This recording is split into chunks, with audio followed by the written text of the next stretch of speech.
Hola a todos, mi nombre es Sebastián Sánchez, soy estudiante de filosofía de último semestre. Bienvenidos a un capítulo más del canal. En este caso estamos hablando del libro Historia Natural de la Moralidad Humana de Michael Tomasello. Eh, Bienvenidos a todos los que han visto las clases anteriores y van a continuar en esta clase el día de hoy. Entonces, bueno, les recuerdo para los que de pronto no han estado en las clases anteriores, estos son los capítulos del libro. Ya hemos hablado del primero, que es la hipótesis de la interdependencia, donde justamente estuvimos hablando de la importancia que tiene para Tomasello la interdependencia entre individuos humanos para desarrollar ya unas formas de moralidad a lo largo de toda la historia, pues como especie hasta llegar al punto en el que estamos a día de hoy. Decíamos entonces que a mayor interdependencia, pues mayor preocupación por los individuos de los que dependo, por lo tanto empiezo a desarrollar nuevas formas de moralidad. En el segundo capítulo que hablábamos de la evolución de la cooperación, contábamos cuáles eran estos fundamentos de la cooperación que nos habían dejado los grandes simios como antepasados en términos evolutivos. En el tercero, en el que hablábamos de moralidad de segunda persona, empezamos ya a hablar de estas primeras formas, de estos primeros atisbos de moralidad que vemos en los seres humanos primigenios, que son los primeros individuos del género Homo.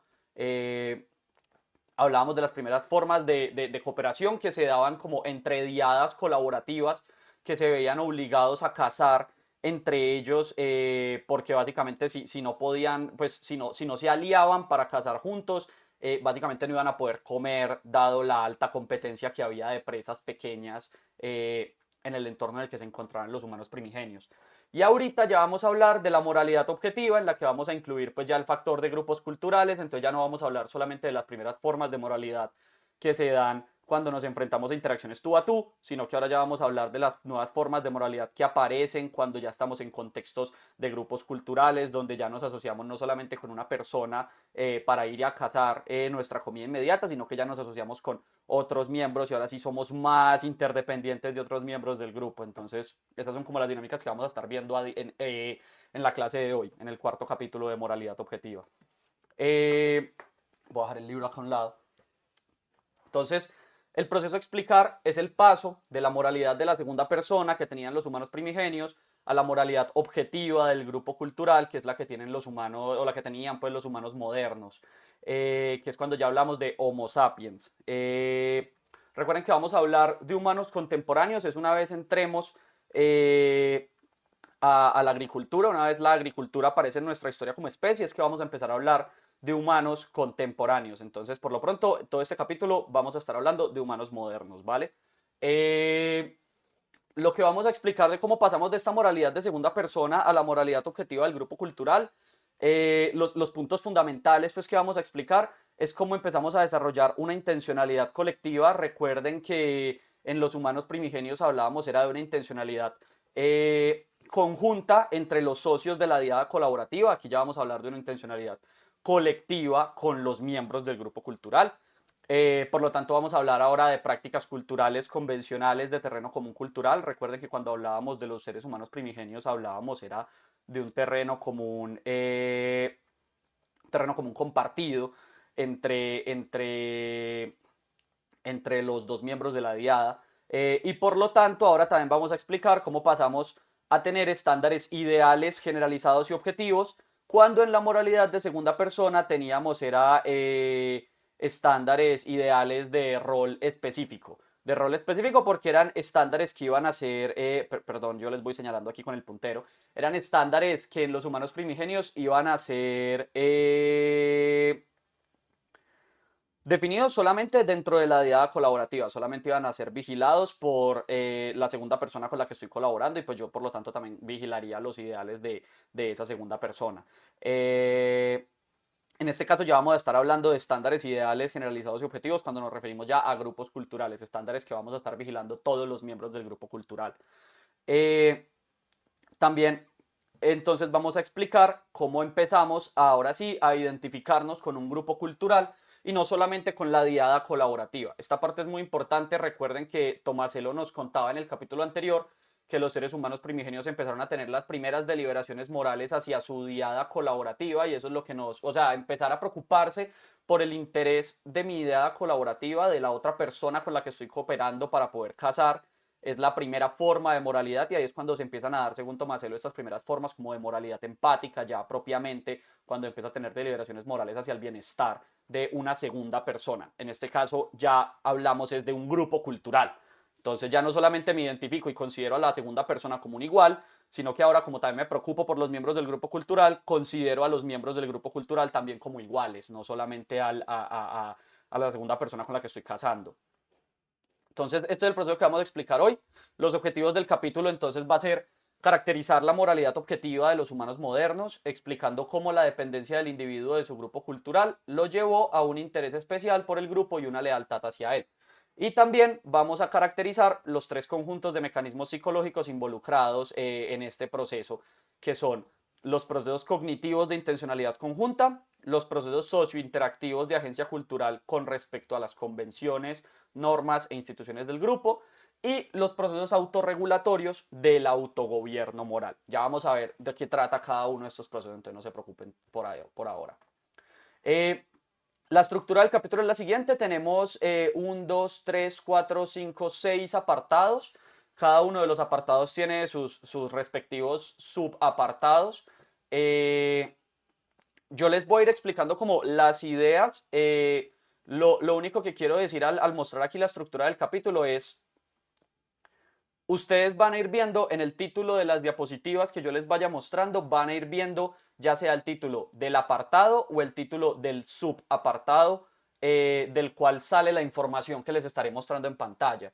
Entonces, pues ya saben que yo les voy a ir explicando como los temas, y si arriba en el título ustedes ven cultura y lealtad, es porque esos temas los van a poder encontrar en el apartado cultura y lealtad.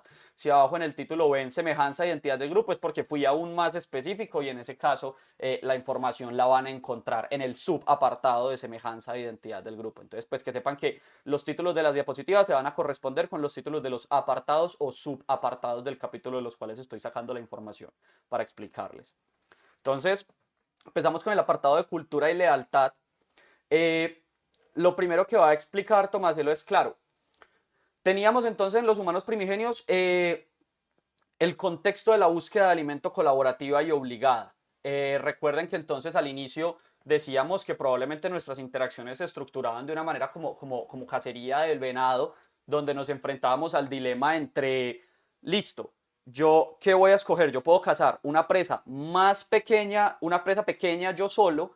El problema es que por estas presas pequeñas estamos ya compitiendo entre muchas más animales, entre muchas más especies, o puedo cazar una presa más grande, pero en ese caso me toca cooperar.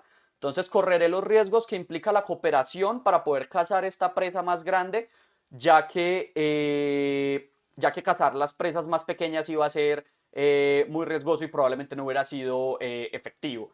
Entonces nos empezamos a ver obligados a cazar con otros miembros, con otras personas, y en este caso ya no es solamente una segunda persona, sino que cada vez es con más personas en grupos cada vez más grandes que nos fuimos viendo obligados a colaborar para poder comer. Esto nos lleva entonces a dos desafíos, y es por un lado reconocer y ser reconocido por los integrantes del grupo, y por otro lado ayudar y proteger y ser ayudado y protegido por todos los compañeros del grupo con los que yo soy interdependiente. Eh,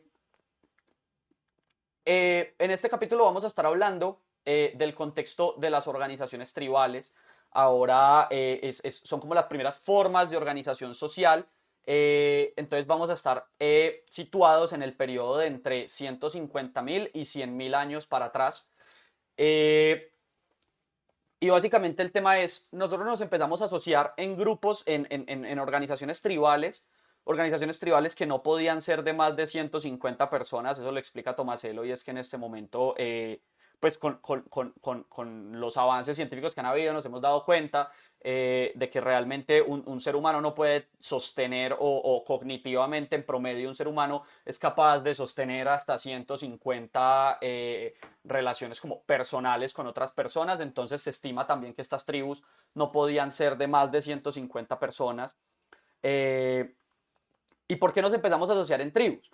Nos empezamos a asociar en tribus a medida que nos empezamos a volver interdependientes de otros seres humanos con los que estamos cercanos en términos físicos, y seres humanos a los cuales también vemos como parecidos a nosotros y los reconocemos como parecidos a nosotros. Eh, ¿Cuál es el tema? Claro, yo me asocio con mi tribu, pero a medida que mi tribu va teniendo diferentes necesidades según el entorno, de pronto puede ser que yo necesite asociarme también con otras tribus. ¿Con qué otras tribus me voy a asociar? Ya sea, por ejemplo, para defenderme de tribus que me van a atacar, o ya sea para conseguir nuevo territorio, para obtener más recursos. ¿Con qué tribus me voy a asociar? Con las tribus con las que tengo prácticas culturales comunes. Tribus, y cuando nos referimos a prácticas culturales comunes, nos referimos a formas comunes de hacer las cosas. Prácticas culturales son formas de hacer las cosas. Entonces, un grupo cultural es un grupo cultural porque hace las cosas de manera parecida. Eso es algo que quiero que quede como muy claro. Entonces, ya empezamos a tener cierta noción de identidad cultural por asociación a las prácticas culturales, y empezamos a expandir la solidaridad a los miembros del grupo parecidos en comportamiento y apariencia, que es lo que les estaba diciendo. En este contexto, entonces, Tomaselo nos va a traer algunos experimentos que se han hecho con niños pequeños para ver estas tendencias para ver cómo la identificación del grupo termina generando tendencias hacia el favoritismo y la lealtad en el grupo, termina generando tendencias a favorecer los intereses de los miembros de mi grupo sobre los intereses de los miembros de los demás grupos. Con estos hallazgos podemos decir, pues, que efectivamente hay como un soporte para pensar eh, que las primeras formas de moralidad se empiezan a dar a medida que desarrollamos un sentido de lealtad al grupo. Y esto es importante porque estas primeras formas de moralidad, ya dijimos en una primera instancia, tenemos consideraciones morales hacia los individuos con los que cooperamos directamente, la diada colaborativa, pero ahora también pues el hecho de tener unas preferencias hacia los individuos de mi propio grupo ya sigue siendo también una nueva consideración moral. Entonces, ¿cuál es el soporte de esto? Son los siguientes experimentos. Yo les voy a resumir, les voy a mostrarles los hallazgos concretamente. Igual ahí están las citas por si alguno quiere ir a referirse a los papers como tal o a los artículos como tal, también lo puede hacer. Entonces, Tomás se lo dice, cuando alguien imita a un niño pequeño, el niño está especialmente dispuesto a ayudar a quien lo imita y a confiar en él. Cuando alguien habla el mismo idioma que el niño y con el mismo acento, el niño prefiere a esa persona y es más probable que confíe en ella. Cuando varios niños en edad preescolar actúan en sincronía unos con otros, por ejemplo, bailando juntos con la misma música, después ayudan y cooperan unos con otros más que con otros niños con los que no habían bailado juntos con la misma música. Niños en edad escolar muestran más empatía hacia individuos que han sido identificados como miembros del grupo y los ayudan más que a aquellos que han sido identificados como no pertenecientes al grupo. Además, niños en edad escolar esperan y prefieren que sus compañeros de grupo sean leales al grupo, mientras que ni esperan ni prefieren que los individuos fuera del grupo sean leales con los del grupo. Y por último, a los niños de edad preescolar les importa mucho más cómo los evalúan los miembros de su grupo reducido que los de fuera del grupo. Entonces, todas estas actitudes que hemos demostrado en situaciones experimentales nos dan a entender o nos indican también, nos dan como pistas de que posiblemente o que lo más probable es que los humanos modernos que se asociaron en grupo, estos son como los mecanismos que nos quedaron de esa época en la que empezamos a generar deliberaciones hacia los miembros de nuestro grupo más cercano. Entonces, bueno, con esto ya pasamos al siguiente apartado, que es intencionalidad colectiva. Eh, Les traje este gráfico, no sé si se acuerdan de pronto los que estuvieron en la clase anterior, yo les mostraba un gráfico muy parecido, donde entre los miembros de la diada colaborativa, que eran dos personas, creábamos un nosotros, pues que teníamos la capacidad cognitiva de crear un nosotros, que era como este agente común, en este caso, este agente común que representaba nuestro terreno común personal y que representaba nuestros ideales de rol específicos. En este caso, como lo pueden ver en el grafiquito que les hice, lo que estoy intentando representar es que el nosotros ya no es un agente producto solamente de dos personas que están de la diada colaborativa, sino que ya es un nosotros, que es un agente producto de ya todo el grupo cultural. Entonces el nosotros va a estar fundamentado es en un terreno común cultural donde van a estar ahora nuestras motivaciones grupales, como la lealtad y la confianza por el grupo, y van a estar también las prácticas culturales convencionales, que son las habilidades, conocimientos y creencias compartidas. Eh, Esto lo que lleva es a que terminemos objetivando roles convencionales. Ya no solamente vamos a tener roles específicos eh, para el escenario de casa, sino que ahora vamos a tener roles convencionales para cualquier persona que desee ejecutar ese rol dentro de la comunidad cultural de la que estamos hablando.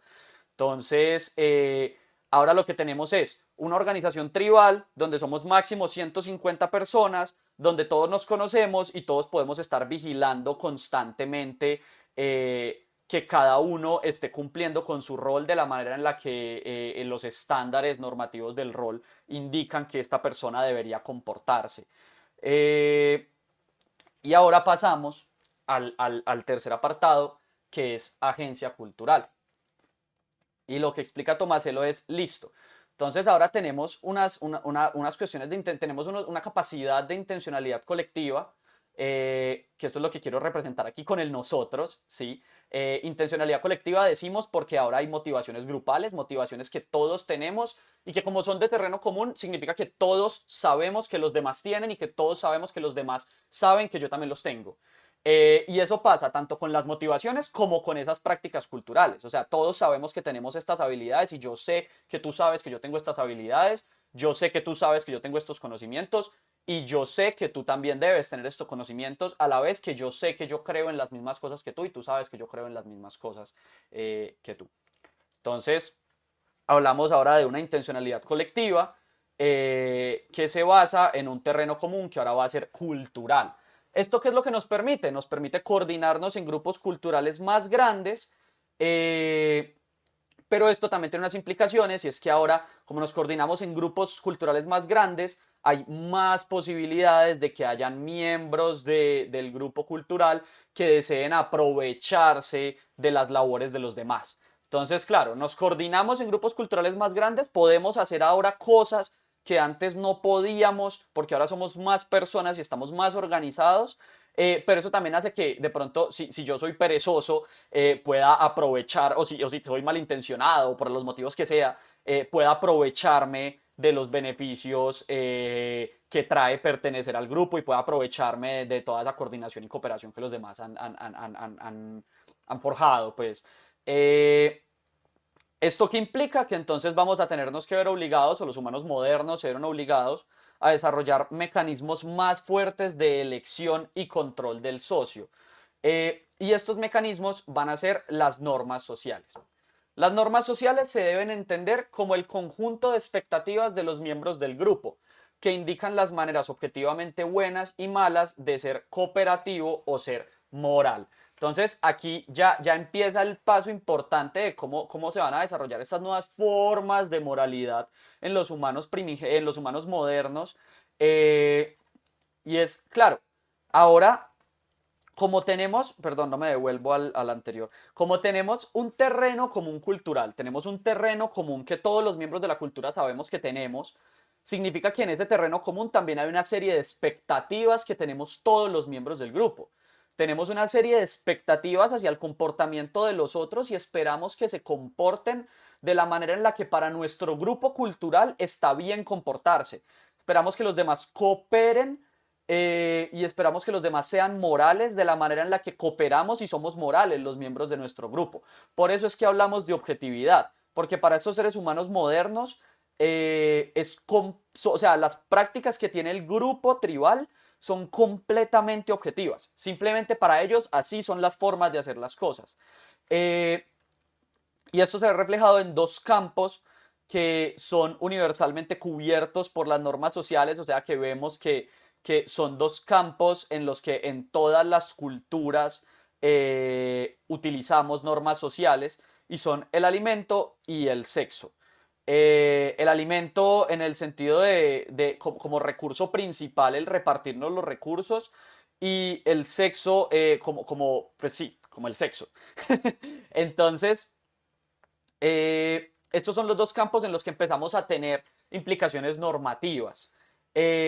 Los dos campos que empezamos a rodear de normas, por decirlo de alguna manera. Entonces empezamos a llenar de expectativas la forma en la que debemos comer y empezamos a llenar de o la que debemos también repartir nuestros alimentos y empezamos a llenar de expectativas también la forma en la que debemos guiar nuestras relaciones sexuales o la forma en la que debemos llevar nuestras relaciones sexuales.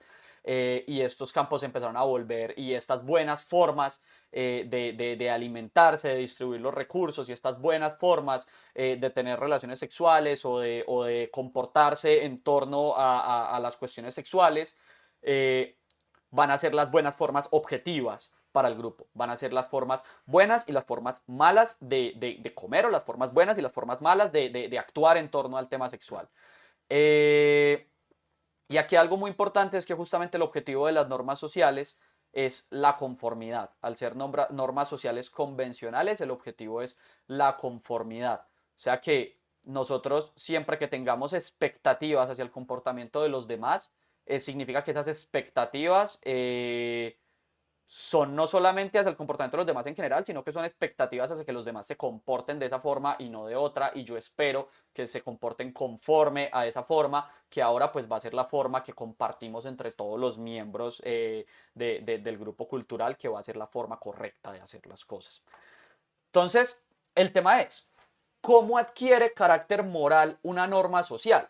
Porque claro, empezamos a crearnos un boleo de expectativas en torno a ciertas prácticas sociales. Estas expectativas las vamos a llamar normas sociales, pero ¿en qué momento decimos que esas expectativas ahora son morales? Lo que Tomás se lo explica es que estas expectativas se vuelven morales cuando la transgresión de una norma social, o sea, la transgresión de esas expectativas justamente, representa un irrespeto a la moralidad de segunda persona, o sea, cuando representa una falta de empatía o una falta de equidad. Y este es muy importante porque esto significa que lo que hace moral a una norma social en el contexto de los humanos modernos no son ni siquiera los criterios propios de los humanos modernos, sino que son los criterios que heredamos de los humanos primigenios. Recuerden que en el contexto de los humanos primigenios fue donde realmente empezamos a desarrollar sentidos de empatía y empezamos a desarrollar un sentido de equidad.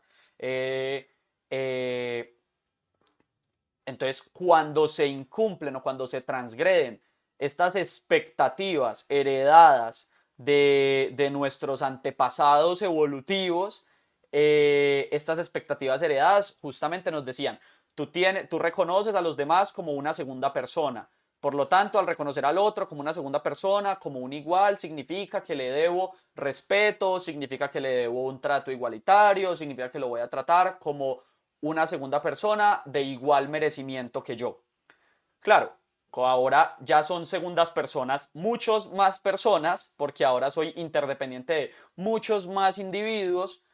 Entonces, claro, empezamos a crear ya normas o estas normas sociales adquieren un carácter moral cuando, cuando justamente el incumplir estas expectativas hacen que yo sienta que no me están respetando, que no me están tratando como un igual, que no están considerando el hecho de que yo soy igual merecedor, o el tema de la equidad, que no, digamos, si yo coopero y tengo los mismos esfuerzos, ahí es cuando hablo del merecimiento, si hago los mismos esfuerzos que tú, por lo tanto merezco la misma porción del recurso o de los beneficios que tú.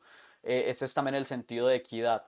Eh, entonces es eso, o sea, estos seres humanos modernos empezaron a darle o empezaron a ver valoraciones morales eh, cuando justamente nosotros teníamos una expectativa sobre hacer las cosas y si no haces las cosas de esa manera, estás atentando contra esta moralidad de segunda persona que ya le habíamos heredado a los humanos primigenios. Eh, Tomáselo lo va a resumir de esta manera y es que él dice, en general, los comportamientos meramente convencionales se vuelven morales a medida que los individuos llegan a compartir en terreno común cultural actitudes moralmente evaluativas sobre tipos particulares de acciones sociales. Lo importante aquí es recordar que estas actitudes moralmente evaluativas son heredadas de los seres humanos primigenios. Entonces, Tomás se lo explica que hay tres razones prudenciales que tenían los humanos modernos para ajustarse a las normas sociales. Y es por un lado asegurar que los otros me identifiquen como miembro del grupo. Segundo, coordinarse con el grupo. Y tercero, evitar el castigo y las amenazas a la reputación.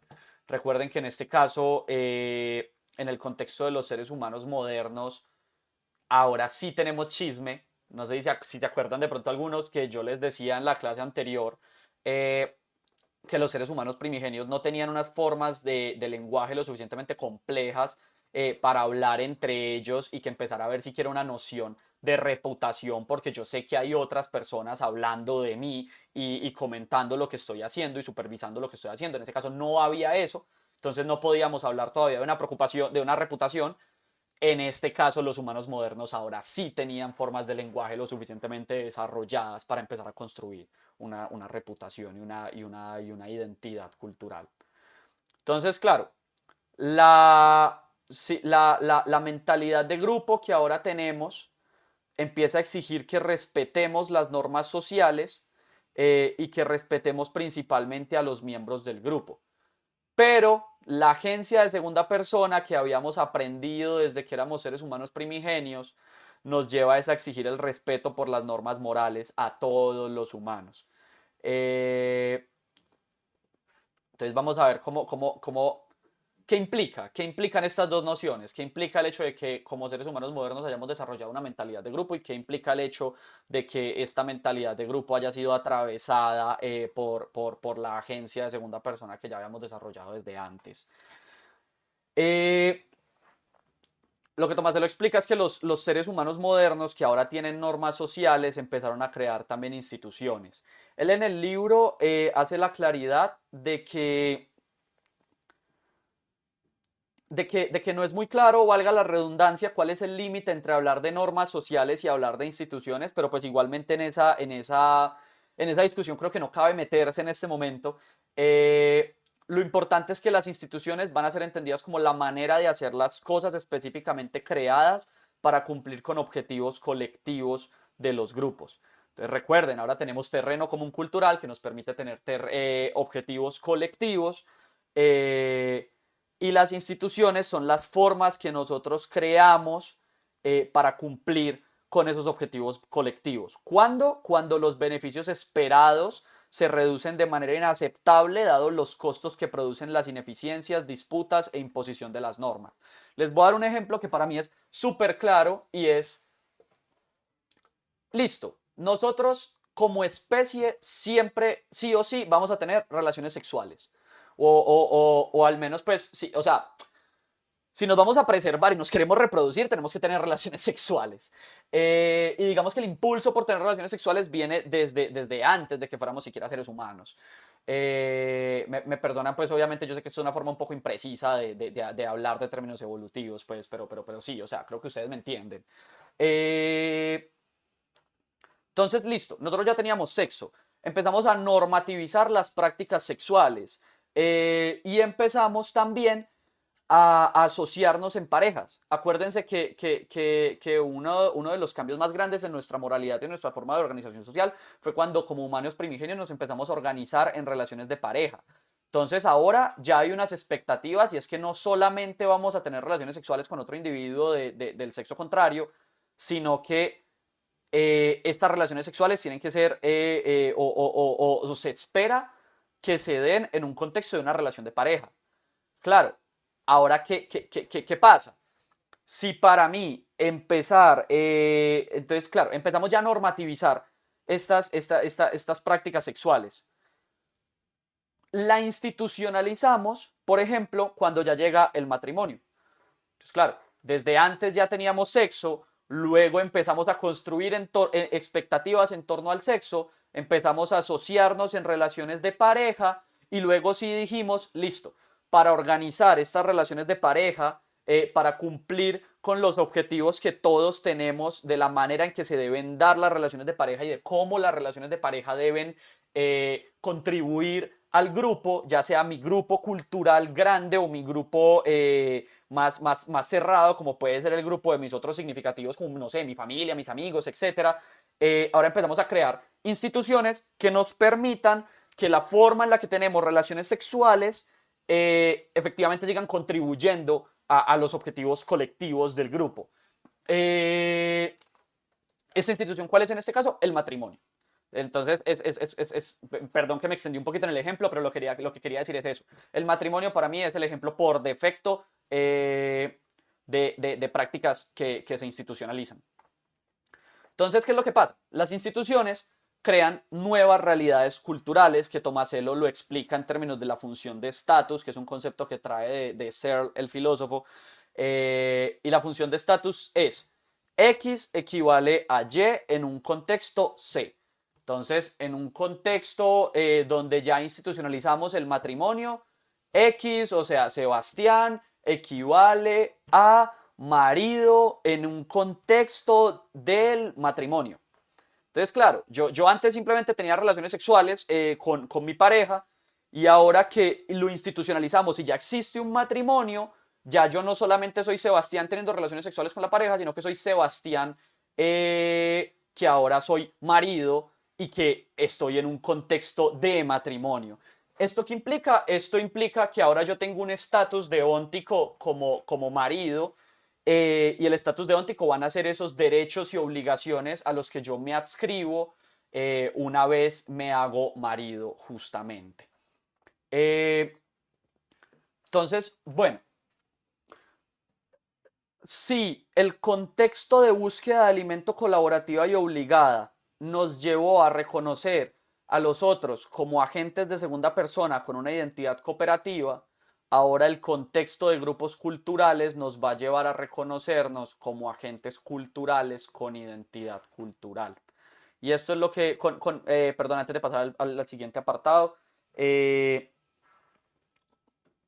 el tema de la identidad cultural es importante porque entonces, claro, ahora no solamente reconocemos al otro como una segunda persona, no solamente me quiero mostrar como una segunda persona que tiene una identidad cooperativa que es capaz de casar con un otro, sino que ahora me quiero mostrar también como un agente cultural que tiene una identidad cultural, quiero mostrar que yo hago parte de las mismas prácticas comunes que hacen parte de los otros miembros de mi grupo cultural, quiero que ellos lo reconozcan, entonces esto también empieza a ser parte de mi identidad.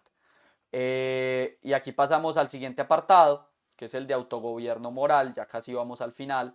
Y lo que explica Tomasello, él trae este gráfico, los que se estén leyendo el libro pues ya lo habrán visto, explicando este nosotros cultural, este agente conjunto que tenemos que creamos entre los miembros de la cultura a partir que empezamos a cargar de expectativas que todos los demás también sabemos que tenemos. Entonces, esto implica, como ya les venía explicando, que tengamos un compromiso colectivo con las nociones del bien y el mal, que todos tengamos un compromiso, que todos nos sintamos comprometidos a hacer las cosas que son buenas o malas en nuestro grupo cultural, hacer las cosas buenas y a evitar las cosas malas, perdón, en el grupo cultural.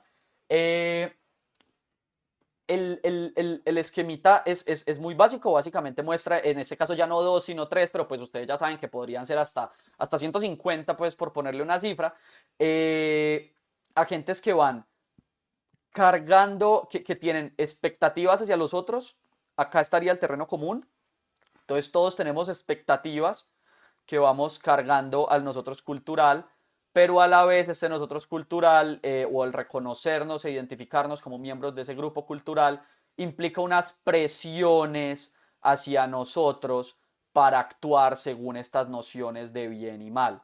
Y esto también implica que como esta noción de bien y el mal es compartida con todos los miembros de mi grupo, yo sé que los miembros de mi grupo nos vamos a estar vigilando entre nosotros.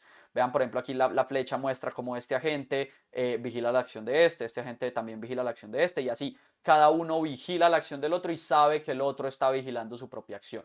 Entonces, esto empieza a generar para que nosotros nos podamos ajustar a estos ideales compartidos de lo que es actuar correctamente, eh, empezamos a desarrollar unos mecanismos, dos mecanismos autorregulatorios que para Tomaselo fueron claves, y es, por una primera instancia, el respaldo reflexivo, que el respaldo reflexivo es la capacidad que yo tengo de ponerme, es lo que hablábamos desde la sesión anterior, de la inversión de roles, es la capacidad que yo tengo de ponerme en el papel del otro y saber qué pensaría el otro cuando esté juzgando mi acción.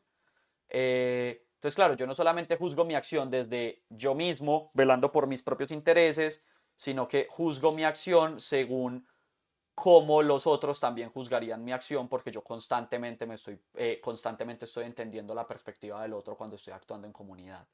Eh, y el segundo mecanismo autorregulatorio es la culpa, que es un mecanismo que Tomaselo explica que nosotros empezamos a desarrollar para, o bueno, no es que lo hayamos desarrollado para asegurar el ajuste a las normas sociales, sino más bien eh, aquellos seres humanos que se reprodujeron fueron los que tenían o los que eran más susceptibles a reproducirse, eran aquellos que más se ajustaban a la norma, eran aquellos que aprendieron a sentirse culpables cuando incumplían la norma, por lo tanto tenían una presión adicional a ajustarse a la norma, por lo tanto gozaban de los beneficios que les daba el grupo y tenían más posibilidades de reproducirse. Entonces, lo que decimos es, ahora un nuevo mecanismo regulatorio es la culpa que nos lleva a procurar ajustarnos a las expectativas que tenemos en terreno común cultural. Y ahora Tomaselo explica entonces los cuatro ejes en los que gira en torno nuestra identidad moral. Lo que explica Tomaselo es, ahora tenemos una identidad cultural, que es compartir las mismas prácticas comunes con los miembros de mi grupo cultural, pero también empezamos a preocuparnos por tener una identidad moral, y es que todos los demás, yo necesito que los demás sepan que yo actúo bien. Yo necesito que los demás se den cuenta de que yo actúo de la manera correcta, de la manera moralmente buena. Ya no es solamente comparto las prácticas del grupo, sino las comparto y aparte actúo de manera moral.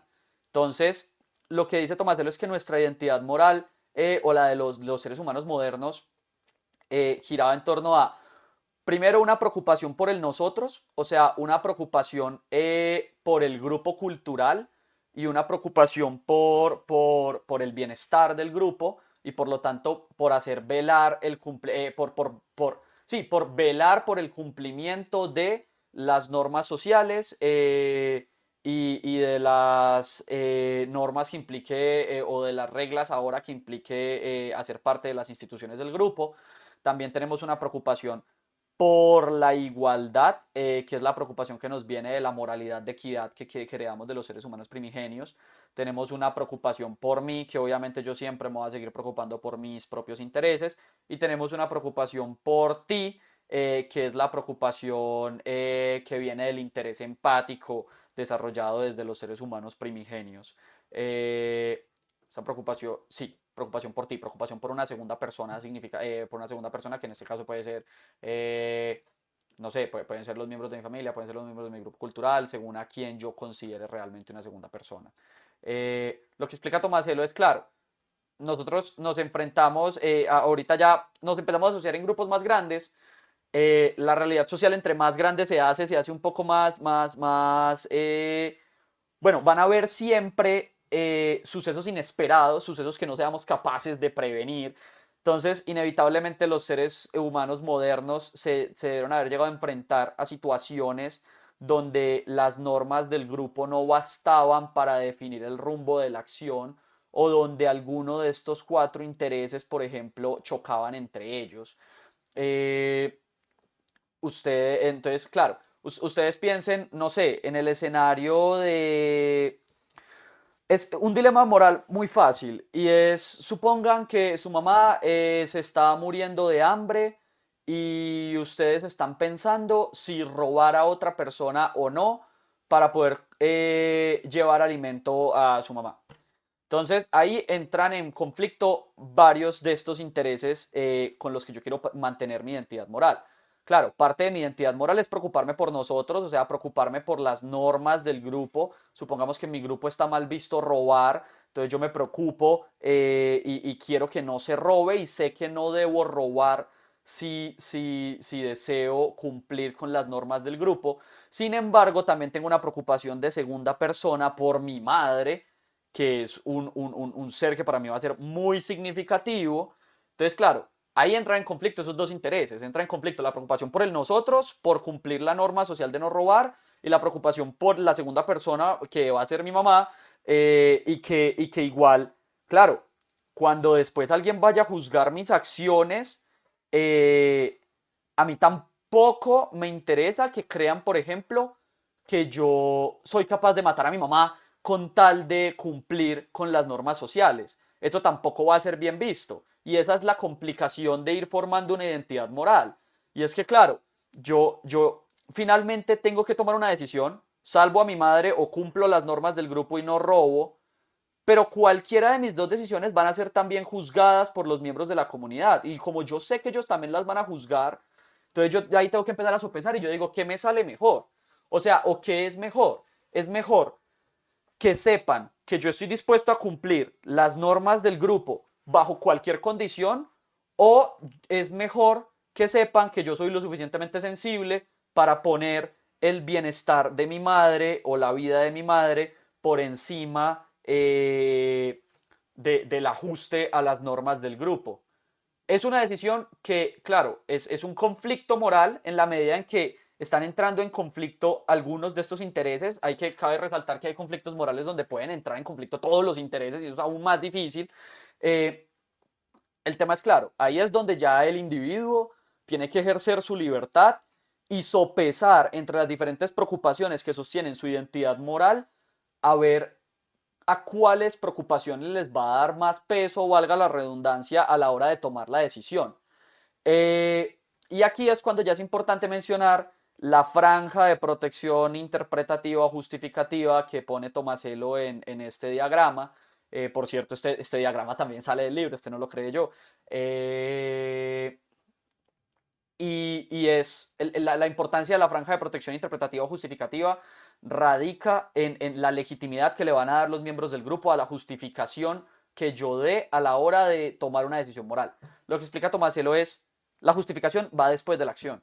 O sea, el individuo primero decide y sopesa los intereses y luego ya justifica una vez se le exigen razones o una vez él se exige razones a sí mismo. O sea, luego ya justifica cuando otro le pregunte qué hizo o luego ya justifica cuando él se ponga a pensar en qué hizo. Y en la justificación es donde él va a decir, ah, es que yo prioricé el interés por el bienestar de mi madre, al interés por las normas del grupo, pero esto puede ser bueno porque mira que los otros también valoran que yo me preocupe por mi madre. ¿Quién no se preocuparía por mi madre? Serías un insensible. Entonces, claro, yo tampoco quiero que me juzguen de insensible.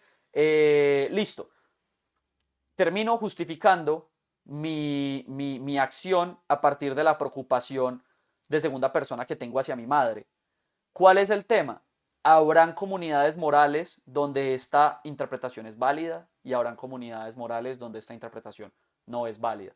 Habrán comunidades morales donde las personas del grupo entiendan el hecho de que yo haya robado para salvar a mi madre, y habrán comunidades donde las personas del grupo consideren o donde incluso consideren pertinente ejecutarme por haber robado, independiente de si haya salvado a mi madre o no, o si mi madre haya estado en riesgo o no.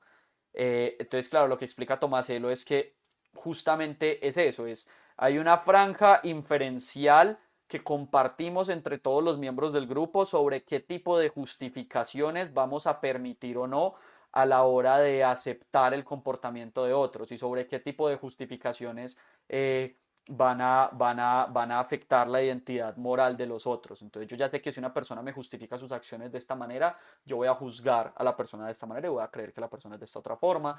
Si la persona me justifica sus acciones de otra manera, entonces yo voy a creer que la persona es de otra manera distinta. Y lo mismo viene de parte mía, o sea, yo voy creando mi identidad moral según el tipo de justificaciones que yo voy dando.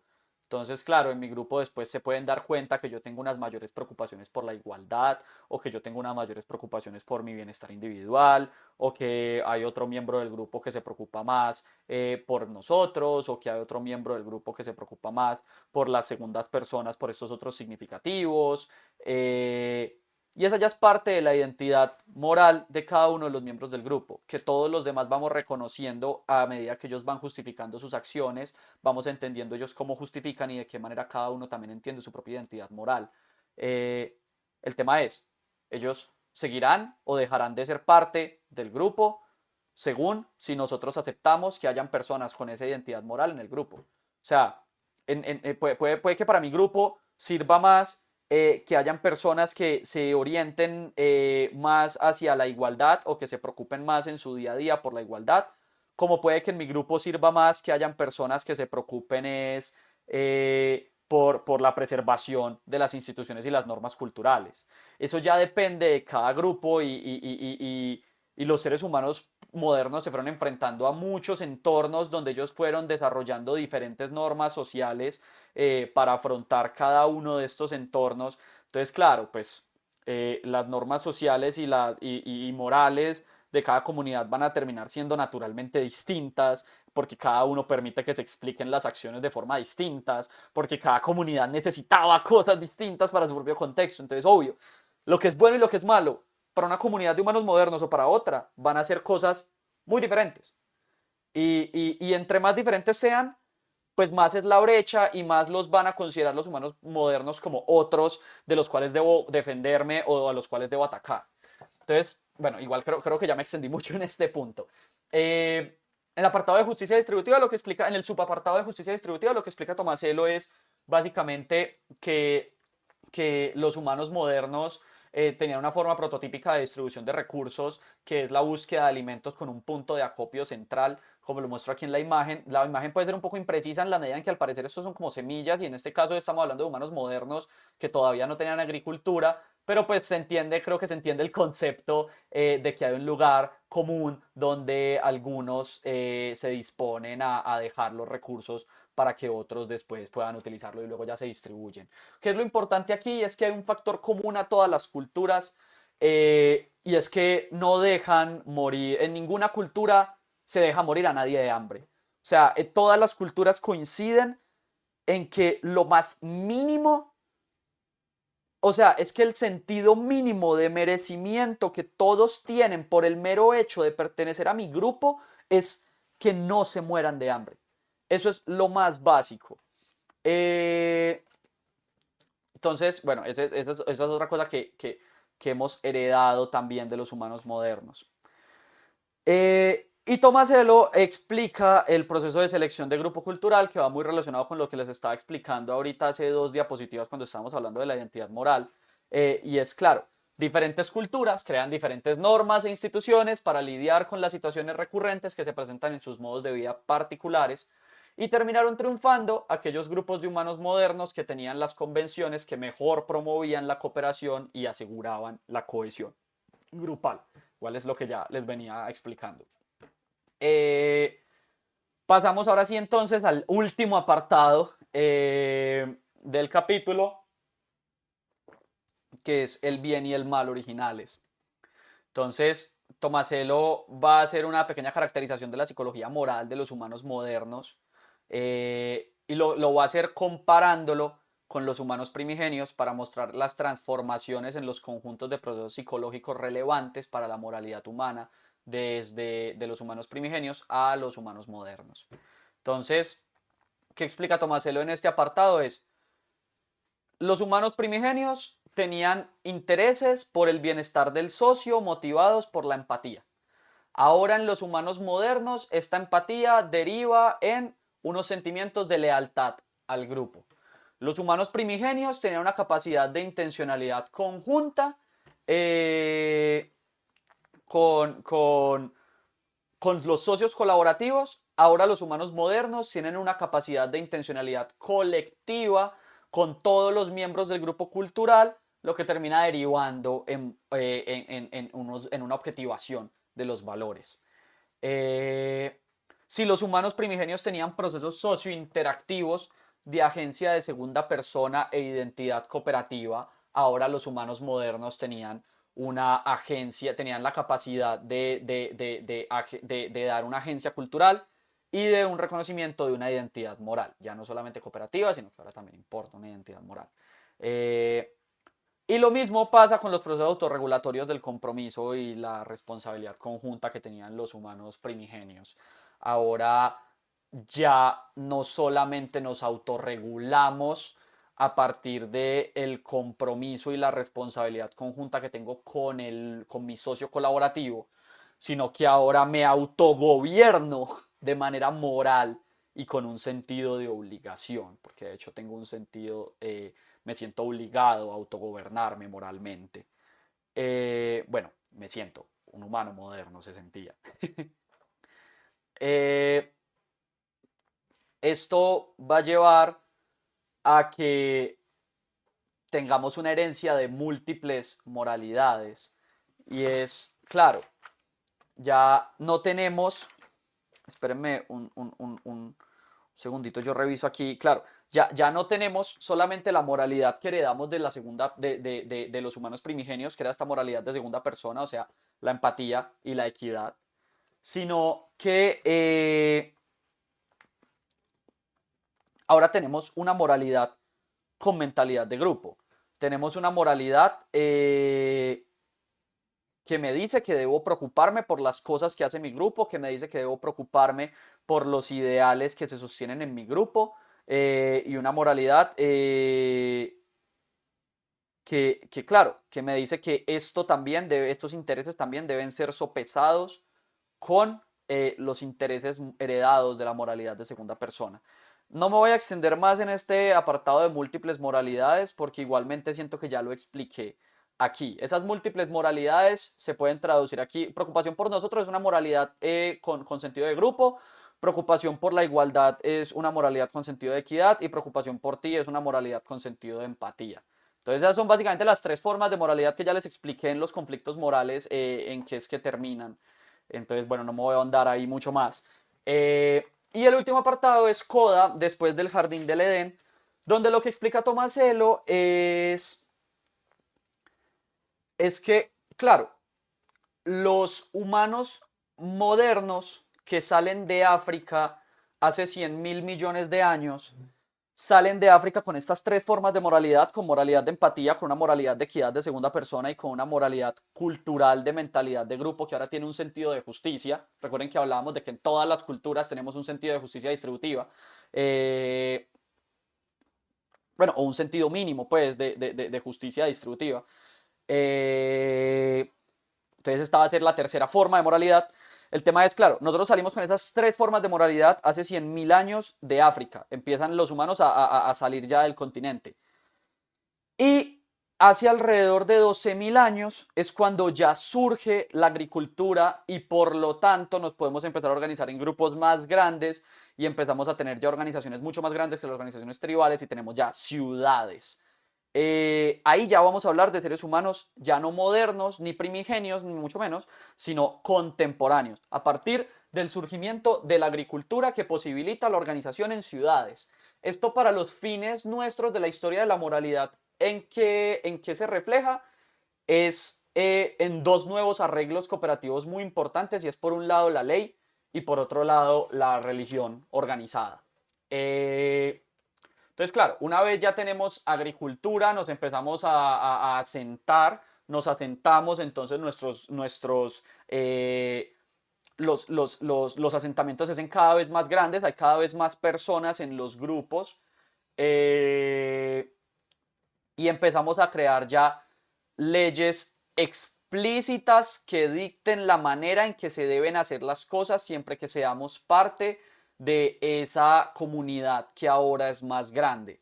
La dinámica de empezar a crear leyes también va a traer otra arista a las formas de organización social y es que, claro, una vez creamos leyes, nos preocupamos ya también porque las leyes sean creadas de una manera correcta.